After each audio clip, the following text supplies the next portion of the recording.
Hey guys, welcome back to my channel. I know it's been a while since my last video, but I'm happy to be back. And today I'm going to show you how I render this piece from a flat color.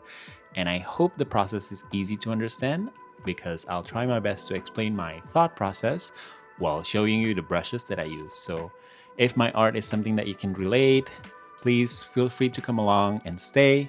Don't forget to subscribe, like, and ask me questions in the comment box and I will be happy to answer. So without further ado, let's get into it. So these are the brushes that I use. The first two came from the Procreate library, which is the new update. And then the other came from the old Procreate, which called now a classic library. So have a look and write it down. And how I shade, I usually put the new layer on top of the flat color.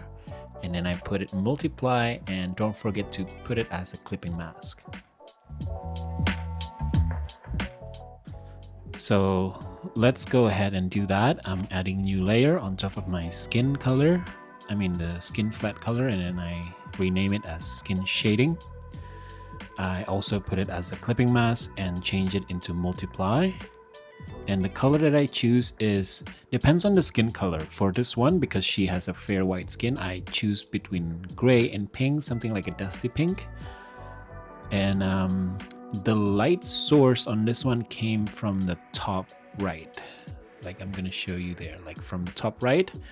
So the shadow will fall somewhere between left and down, if that makes sense.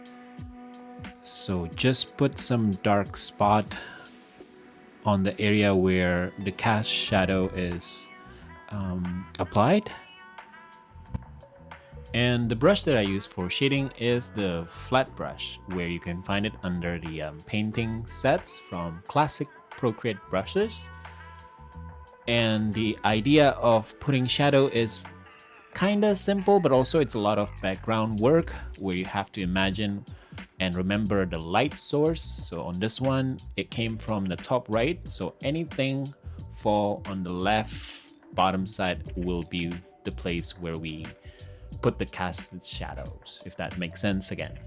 And I'm gonna put this one on time lapse so we can move on to the next one.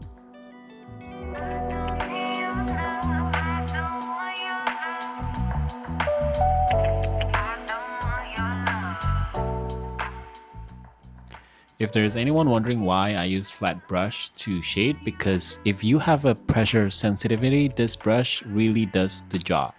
Like if you release the pressure, it become like more transparent, like this one I show you, and it's easy to blend.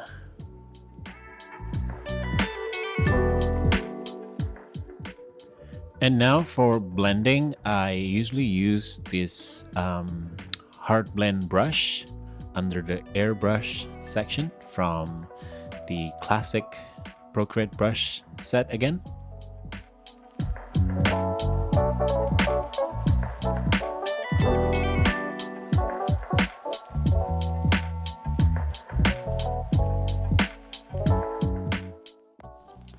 And now for the forward hair, we're gonna do the same, where we're gonna make a new layer and make it a clipping mask and change it to multiply. And now the color that we use is just gonna be light gray. And the brushes, we're gonna use the soft brush and color it on the edge of the left bottom sides of the object as like a soft shadow, we call it. And once we're done with it, we gonna go back to the flat brush, and then we gonna start drawing the details, which just following the hair direction and always started from the opposite sides of the light source. So in this case, we're gonna start from the left bottom corner sides and just give that little nice detail shadows around the hair.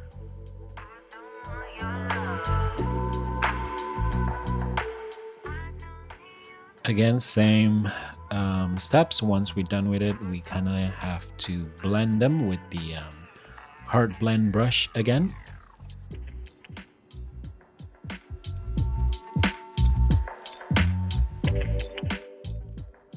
And And now once you think it's enough, go to your eraser and then just choose something small to kind of like create the depth, or like I would say a mini highlight, if that makes sense. So you can see those lines clearly by erasing the shadows.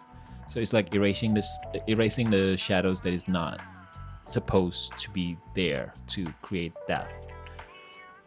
And I hope I explained it correctly, and let's just do that. And again, we're gonna move on to the bigger hair on the back. With the same step, you're gonna make a new layer, put it a clipping mask and multiply it using the same gray color, and start with the soft brush around the edges where the soft shadow is landed.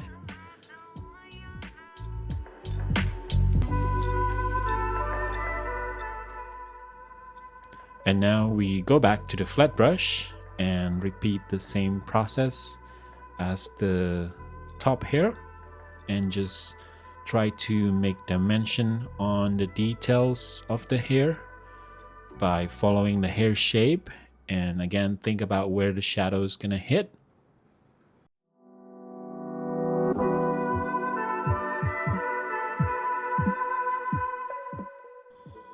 And then again, same step, blend using the hard blend brush and mix them together, blend them so it doesn't look too harsh, and just soften them up basically.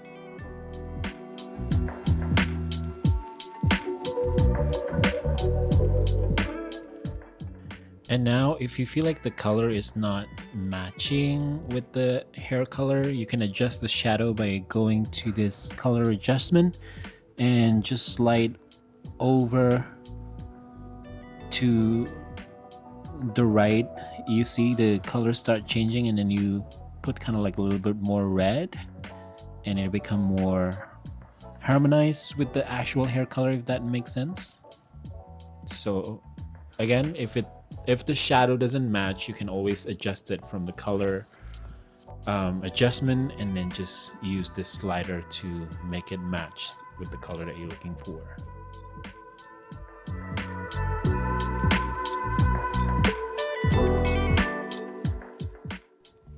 And now the clothing part is similar with the hair and the skin. You're just gonna make a new layer on top of the outfit layer, the outfit flat color, and then you can rename it as well. And don't forget to put it as multiply and clipping mask. And you can start to, try to map out where the shadow's gonna fall by remembering the light source and learning how to place the casted shadows. I usually do this by using reference because, to be honest with you guys, completely honest, I'm still learning as well in this regard, because clothing is very dynamic. They changes a lot, depends on the movement of the character or like the intensity of the light source itself. So what I do is I usually go, to search engine or Pinterest and then look for some inspiration, and then just kind of like not necessarily copying it, but also just like, get some sense of where should I put the shadows on this type of clothes or folds. So my recommendation on this one is, again, learning by doing. The more you do it, the more you kind of get the sense of where you're gonna put the shadows. And also it's up to you if you want to use reference, which I normally do. I use reference from Pinterest and apply it. And in this video, you're gonna see that I keep, changing the shadows, because sometimes it just doesn't, like, for me, myself personally, it wouldn't get right the first time. So just play around with it and be patient with yourself.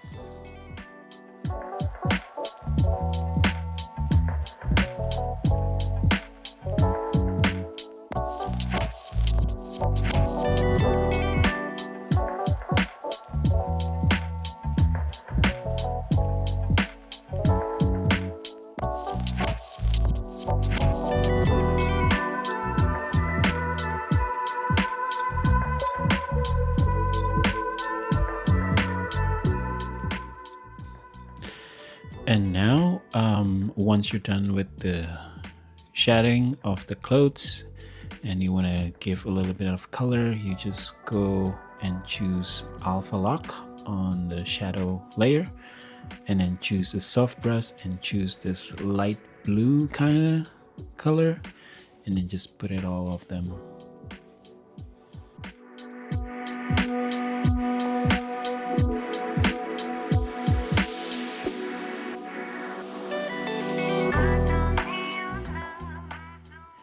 And once you're done with the shadow, at least the drawing gonna look like this. And then we're moving on to the highlights, where we're gonna put the highlights layer above everything, which is above our line arts, and set it to add instead of multiply.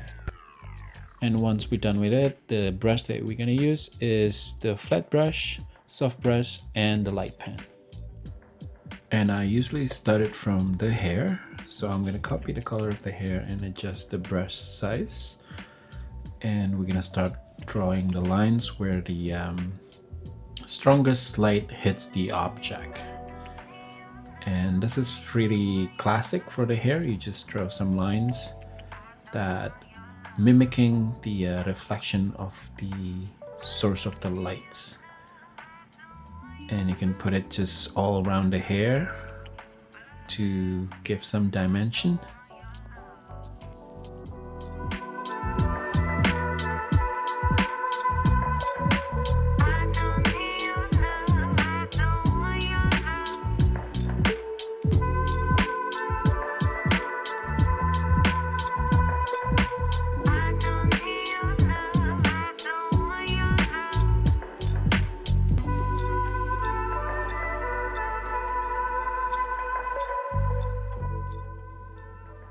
And once you're done with it, of course, we're gonna blend it using the hard blend brush and just make them blended and looks natural.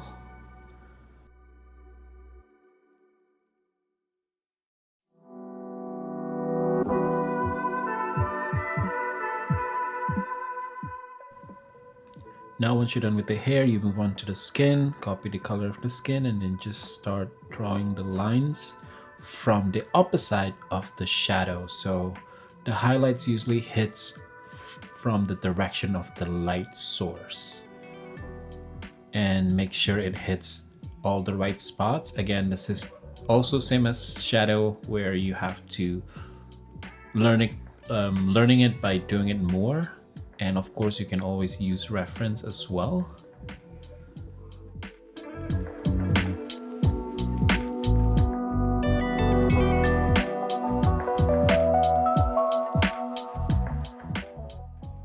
And now for the shiny light, I call it, like for the super intense reflection or the shiny stuff, I use the light pen and then just draw the lines where the light reflecting this kind of material like steel or like armor or anything that reflect light very heavily.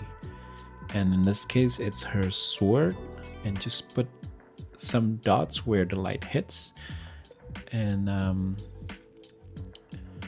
you can also play around with it as well, and then just blend it with the blending brush to make it look naturally shiny, if that makes sense.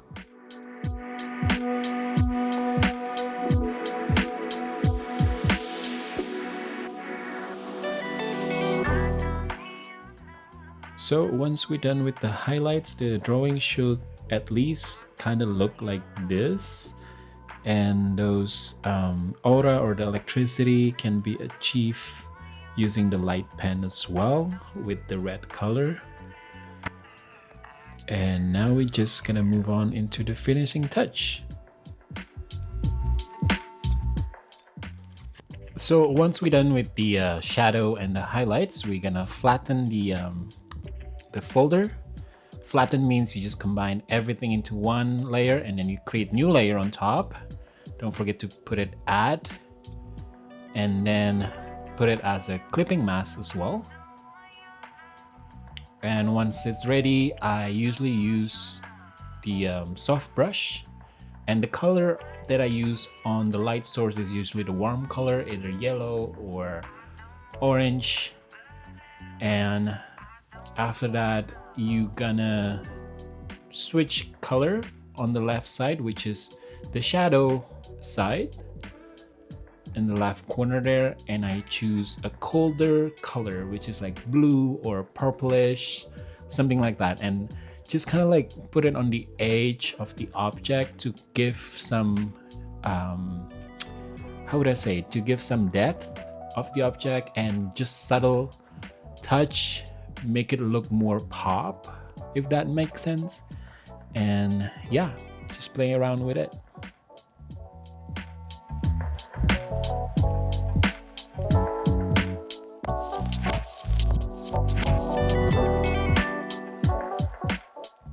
And this is the result.